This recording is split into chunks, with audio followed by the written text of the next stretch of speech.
Joining us with some perspective via phone is the former U.S. ambassador to the Republic of Korea, Chris Hill. He was the Bush administration's point man on North Korea. Good morning to you, Ambassador. I know you're a professor these days, but I'd love to get you to tap into your memory in these negotiations here. First off, do we call this a diplomatic progress in that the North has not retaliated? Well, I guess in the world of North Korea, we call any day's progress where war hasn't broken out. But I mean, the problem here is the North Koreans have set themselves in a very belligerent tone in recent months and have shown no willingness to come back to the talks on the basis of nuclear disarmament. And that's really the issue that we are concerned about. And in addition, we've had some really nasty incidents which show that their military is prepared to really play brinksmanship. And I think the real difference here is the South Korean government is not prepared to play along anymore. Mm-hmm. Yeah, and we're seeing an increasingly hawkish South Korean government just since that incident that happened in the month of November. So, I mean, it seems like any kind of progress is very incremental on this front. There are lots of reports that there may possibly be some progress in terms of removal of fuel rods from the country. CNN is reporting that. You seem to be a skeptic, though.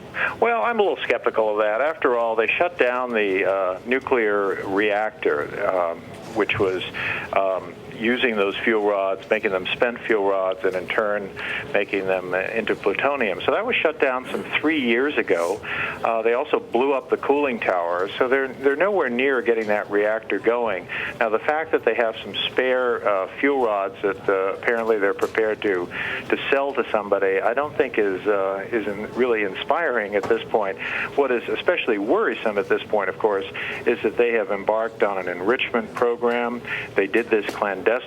They lied to the other six-party participants, and they don't seem to be really apologizing for that or indicating that they're prepared to go through their obligation to disarm. And by the way, this was an obligation they made to the other 5 countries of the six-party talks in September '05. So I think everyone's a little skeptical of things they might or might not say to Governor of New Mexico, Bill Richardson.